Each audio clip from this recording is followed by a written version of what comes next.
Welcome to paradise.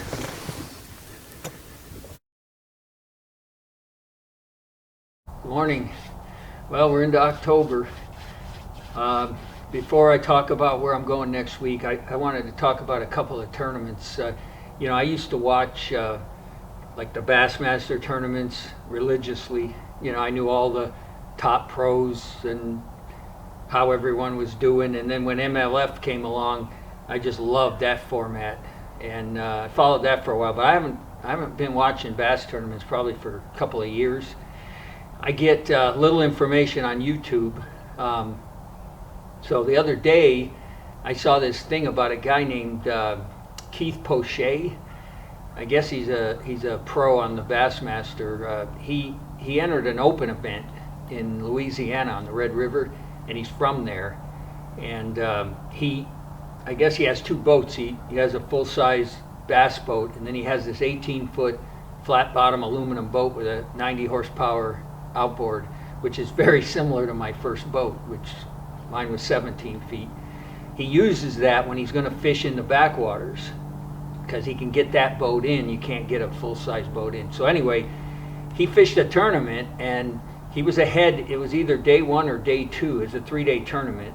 And one or more competitors were complaining that he had an unfair advantage fishing out of this flat bottom aluminum boat because he could go where they couldn't. Now, he didn't mention any names of who complained, but he did say that Mike Iaconelli was fishing in the same area and that Mike Iaconelli saw him in the backwater. Now, I like Mike Iaconelli. He's not everyone's cup of tea, but I happen to like the guy, and I hope it wasn't him, because I would lose a whole lot of respect for him. Whoever it was that was complaining that guy had an unfair advantage, man, I'll tell you, they ought to look themselves in the mirror, because they're probably driving a 22-foot boat with a 300 horsepower outboard, power poles on the back, 3 giant HD screens on the console, one for GPS, one for down imaging, one for side imaging, 3 more on the front deck, one for live scope, which makes, you talk about an advantage. Live scope, that's a topic for another day. All these gadgets, they got this thing they put on their trolling motor that puts out a sound like to simulate a school of bait fish. And the guy with all of those advantages is complaining about a guy in a flat bottom boat because he could get through a canal that they couldn't get through. I'll tell you what, when I heard that, I laughed. Congratulations to Keith Pochet he won the tournament. I don't think I mentioned that. He won the tournament. The other tournament thing just happened a couple of days ago, a walleye tournament in Ohio. They caught these 2 guys. They were stuffing lead weights in the walleye. It's on YouTube. Somebody at the weigh-in was filming on their cell phone, and it's on YouTube. You gotta watch that. That's unbelievable. These 2 guys, they put, I guess in walleye tournaments, team tournaments, it's a 4-fish limit. I'm assuming two per angler. They put 8 pounds worth of weight in 4 fish, 2 pounds in each fish. And from listening to the crowd, all these guys that were tournament guys, I mean, it got scary. I was thinking that one guy hightailed it out. He must have known that they caught on. And I don't know how they caught on. I couldn't tell by watching the video how they got suspicious. But one of the tournament directors comes over. It's over. They weighed in. Everybody was done weighing in. They won the tournament. And he lays one of the walleye down, takes a fillet knife, cuts him open, pulls out this lead like this big, goes, "We got lead in these fish." And the crowd just all comes over, and they're calling this guy's name. And you can hear people making comments like they knew these guys cheated before. They just couldn't prove it. So apparently they were big-time cheaters for a long time, but they were getting away with it. Anyway, I don't know whatever happened. At the end, the tournament director tells the guy, "You need to just walk away from here," and he's telling the people not to beat him up. I swear, I thought they were going to beat the crap out of this guy. Anyway, that was pretty interesting. And then that triggered a memory of mine. about a guy named Mike Long. And if you want to ever read, it's about a 9-page story on the internet about Mike Long. I used to fish in California. I had a team partner named Rob, and he lived in San Diego, and I used to drive to San Diego and fish the team tournaments on the San Diego lakes, and he would drive up where I lived and fish the Lake Paris tournaments. So he was dialed in to San Diego bass fishing, and he used to tell me all the time about Mike Long. Oh, he caught an 18-pounder on Miramar. Oh, he caught a this, he caught a that. And he became, Mike Long became like the big bass guy of the world. I found this out later. Like an Italian rod making company had his signature rods they were selling. Anyway, I'm going to show you this picture. This is Mike Long. He made the cover of Bassmaster magazine. He caught a 20-pound, 12-ounce bass on Lake Dixon down in San Diego. So when I left California, I left all that behind. I didn't keep up with what was going on down there. And then you fast forward about 4 years ago, I decided I was going to surprise my dad. I was going to fly down to Southern California. I was going to hire a fishing guide in San Diego. We were going to go on one of these San Diego lakes during the spawn, because the water on those lakes is like a swimming pool. And these big bass, they stock all these lakes with trout. So the bass have a steady diet of trout year round. They get huge and they move up to spawn. You can't put a gas boat on it. So a lot of guys don't fish it. You got to use one of their little aluminum with the upper. Anyway, I Googled Mike Long to see if he was a guide, and he would take me and my dad down there. And that's when I found this story about Mike Long. I don't want to get into details. I'll just tell you, go online and read. It's the guy who did the expose. I think it's SD Fish for San Diego fishing. He's a bass fisherman out of San Diego. From what I read, him and Mike Long were fairly decent friends. And when accusations of cheating started to surface, he was defending him at first. But man, he's got video.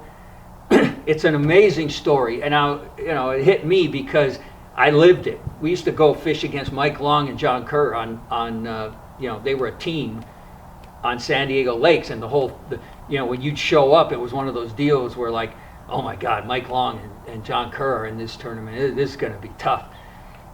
Never knowing the truth about that guy. Oh my God. Anyway, that's as much as I'm going to say. If you want to have an interesting read, like I say, it's about 9 pages long, but I was captivated by it. So let's talk about this week. I'm actually fishing the Spokane River, where it empties into the Columbia River. The last time I went to the Columbia River up here in the northern part, it's Lake Washington is what it's, Lake Roosevelt. Towards the end of day 2, I was striking out. I put the boat on the trailer and I drove about an hour and a half, and I actually launched on the Spokane River right near the mouth where it empties into the Columbia, and I fished a bridge for like an hour, caught some walleye and one bass. Well, I'm going to be about 10 miles up the Spokane River this time. I'm going to show you on the map. In fact, let me show you on the map where I'm going. So the last time I ended up driving down this highway, and there's a ramp. This is that bridge I fished, and there's a ramp right in here somewhere. There's the mouth. There's the Columbia River. There's the mouth. So this time, if you follow this up, let's see, this goes here. So I'll be coming up here. I'm actually launching here. It's called Porcupine Bay. And I'm going to fish. See where it narrows right here? I'm not going any further. I'm going to start at the narrow. And I'm going to fish my way up on day 1 until I run out of time. Whatever that is. Wherever I stop, I will start there on day 2 and continue to fish my way over all the way to the mouth of the Columbia River. So that's what I'm going to be doing. I will see you as far as what I'm going to do. I'm bringing all the same stuff I brought to Dvorak because I don't know how low the water is. I don't know if there's weeds. I don't know what I'm going to be up against. I'll just figure it out when I get there. And I'll see you Tuesday morning. I'll be in this area somewhere. Okay, it's Tuesday morning, 8:15. I'm on the Spokane River. There were several boats launching when I got here. Most of them have those big V-hull. You know, I don't think they're going for smallmouth. Right there is that narrow part. I'm not going past this point here. What I'm going to do, I'm going to look for schoolers like I did at Dvorak. This time, if I catch 2 fish under a pound, I'm going to abandon that bait school thing completely, and I'm going to focus offshore on individual fish, feeding on crawfish, because that was my plan on Dvorak till I saw those boats go running by. I checked the map. It was a 30-mile run I made up that arm, and I just completely forgot what my plan was. So, but that's the plan today. If the schoolers are all little guys, I'm not going to waste all my time catching them. I'm just going to abandon the pattern. So let's get started and see what we can come up with. I got one. Oh, he's coming up. There he is. Man, he came 25 feet. He came, whoa, he came straight to the top. Come here, come here, come here. He's a good one. He's a solid fish. I don't think he's 3 pounds, but that's okay. I dropped on him. I saw him on the bottom, feeding on crawdads, and I think I should try to get him in the boat. Okay, come on, pal. Let's see how much he weighs. He's fat. Hang on.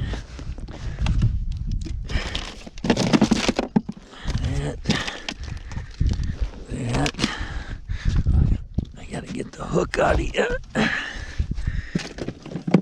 Sorry, pal. Give me a minute, will you? I know one thing. You've been eating really well. You're not big, but you're fat.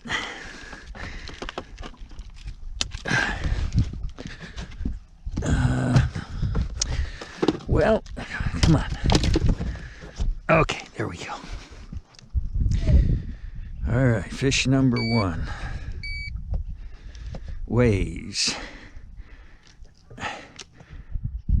2 pounds, 2 ounces. Oh, stop. 2 pounds, 2 ounces. As always, in case he's my biggest of the day.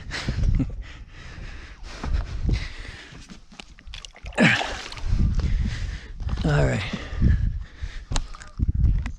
2 pounds, 2 ounces. So here's how I'm going to be fishing today. I scanned for schooling fish with bait. I couldn't find any, but while I was scanning, I kept seeing, marks near the bottom. I missed one over here, felt like a solid fish, and I just caught this guy, and it's 9 o'clock. So that's the way I'm going to fish today.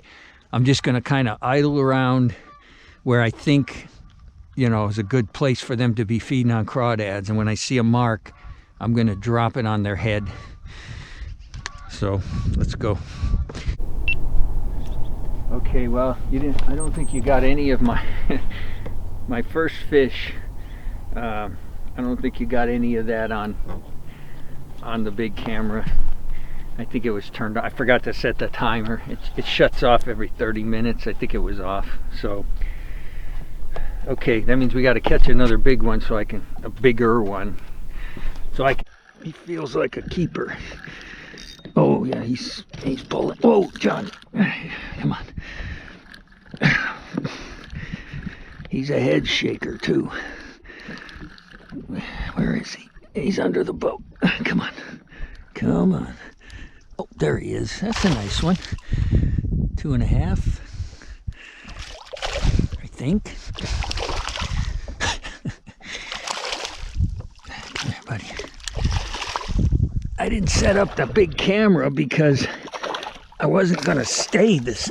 Come here. Oh yeah, he's good. He's a good one. I wasn't gonna stay in this spot, but then just before I left, I noticed there's a huge drop off right here, and so I thought I'd drop down. I caught two under a pound, and this guy, he's 2.5, I think. I think I might set the camera up too, because I think there's more here. You 2.5? Well, let's find out.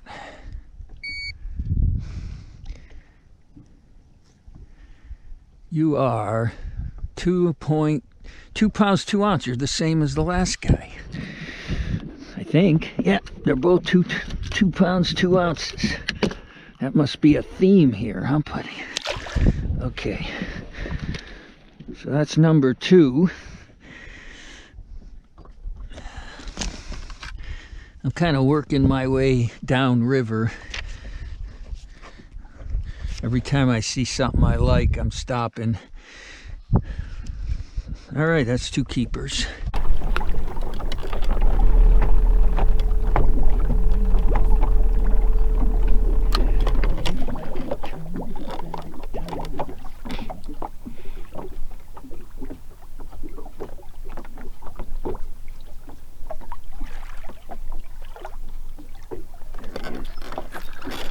GoPro, start recording. Oh, this is a good one. Oh, this is a good one. Well, it's a keeper for sure. We'll see how good he is. 2 pounds. I think he's another 2-pounder. Maybe. Maybe 2. Oh, he just spit up a bunch of stuff. Boy, I would have liked to have seen what that was. Man, he just spit up a bunch of stuff. Come here, you fat. Look at that guy, he's fat. Boy, I tell you, they're eating good here. They are eating good, man. Look at that, he's still spitting. Crawdads. I'm almost positive I see orange in there. I think they're just gorging on crawdads. He's not even 2 pounds, but he's fat. He's not even 2 pounds, but he's fat.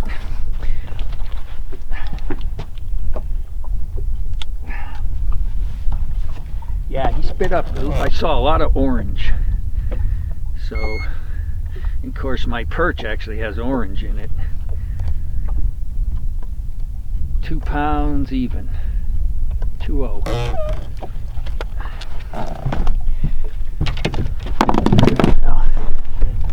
Yeah. I'm still on that same spot. GoPro, stop recording.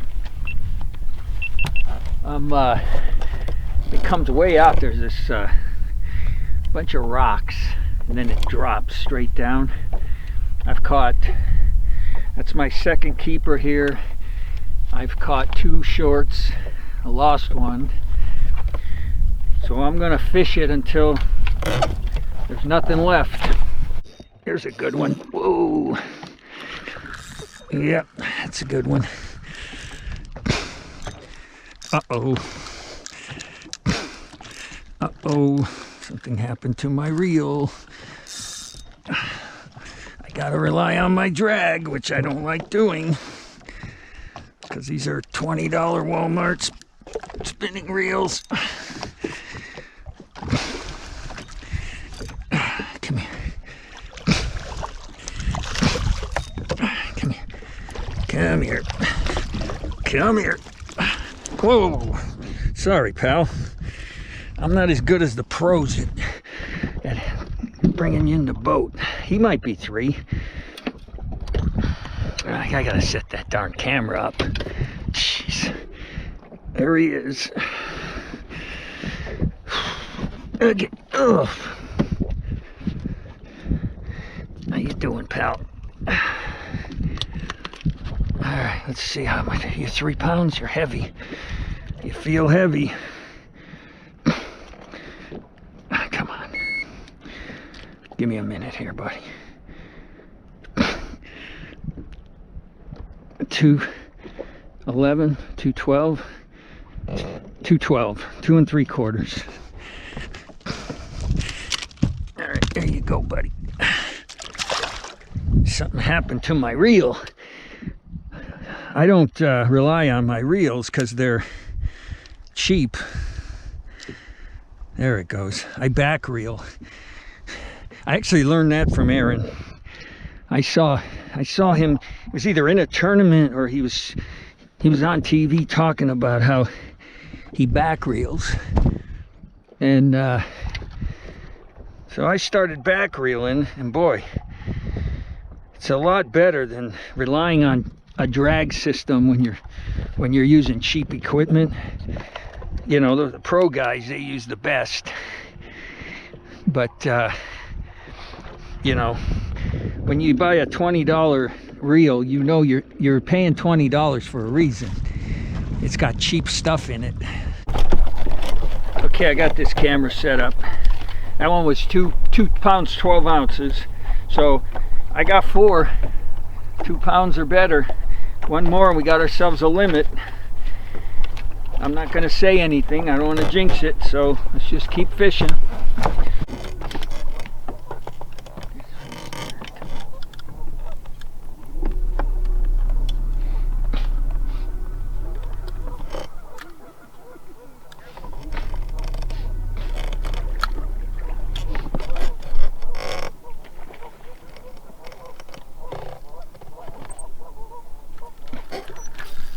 GoPro, start recording. I think I got my keeper, my limit. Yep, he's definitely over a pound. Come here, big boy. There he is. Which way you want to go? I'll go wherever you want. Oh, not there, not straight down. How about right over here? Come on. Come on. Oh. My reel started working again. Come here. Come here, buddy. Come here. Just let me get you in the boat. He's 3, maybe. No, he's not 3. But he's big. He's a keeper. He's more than a pound. And he's a limit. Nice fish. I'd take those all day long.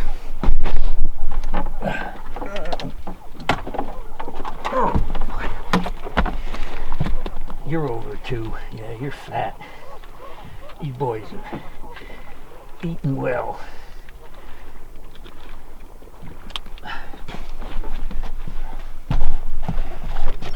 Say 2.5.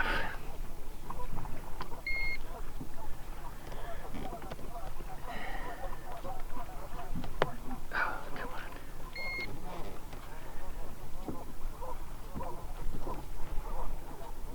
2.8. I'll be darned, 2.5. I got you right on the nose, pal. Right on the nose.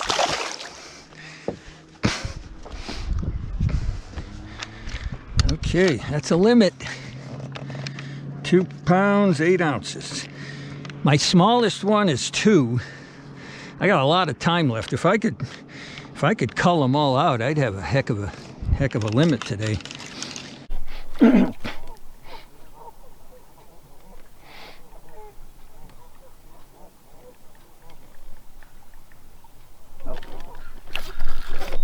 GoPro, start recording. GoPro, start recording. I got another one. Oh, here he comes. I'm catching them in, let's say, 30 to 35 feet. I'm targeting individual fish that are feeding on crawdads down there, right near the bottom. Here he comes. Oh. And I should have did this at Door Shack. I'm not sure if I would have done any better, but this is what I should have been doing instead of schoolers. I don't think this guy's going to help us. I don't think he's over 2 pounds. Let's weigh him anyway.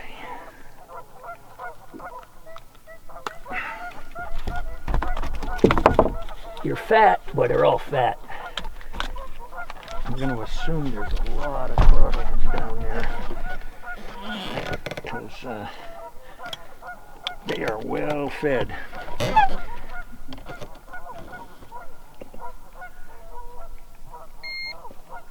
Yeah, no, he's not going to help us.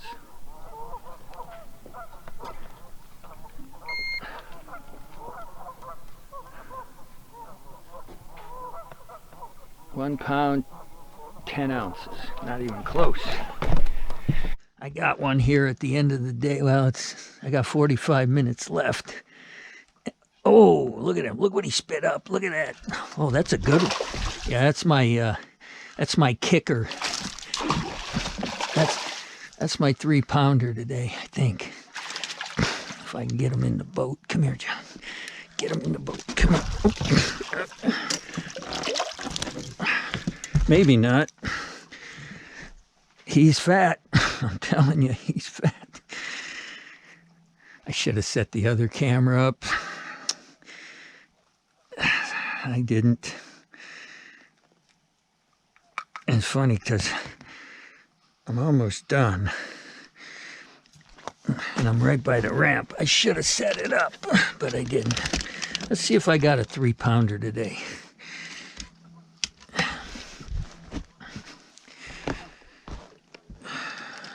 The ramp's right there.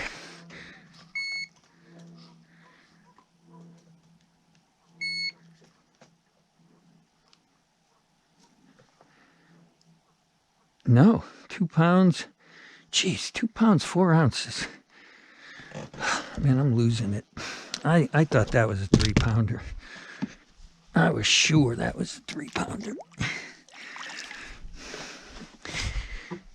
Well, it's all right. He culled the 2-pounder out. I got 2.4. So now I got two of them actually that are 2 pounds, 2 ounces. I was gonna fish till 6. It's 20 after 5. So let's see if I can cull 1 or 2 more. Well, they're around this, oh, there he is. They're around this thing. And if you look, you can see it hasn't been used in a long time. It's all corroded. The engines are all corroded. And there's bait and fish down here. And this guy's not going to help me, but he's fun to catch. I don't think he's going to help me. He's got to be, what, 2? He's got to be more than 2.2. Yeah, no. Oh, man, they're fun to catch, though. They are fun to catch. Come here. Yeah, I'm not even going to weigh him. I tell you, man, I've had a lot of days where this would have been my big one. Okay, I'm done. It's 10 to 6. Look how calm it is here. It's unbelievable. It's hard to believe this is first week of October. I'm in a short sleeve shirt. There's no wind. It's crazy. I think it was about 80 degrees today. I caught, let's see, 5, and I culled 1 6. I had 2 others that were keepers, so I had 8 keepers and a bunch of short fish. My 5 best, 3, 4, 5, 2, 4, 6, 8, 10. 10 pounds, 4 ounces, 11 pounds, 12 ounces. That's not bad. Anytime I get over 10, I'm happy. You know, I have a lot of limits that are single digits, so 11 pounds, 12 ounces, I'm happy with that. So here's what I did. That narrow part of the river where I said I wasn't going to go, I went in there trying to find fish for tomorrow, and if I would have found them, I would have launched here again.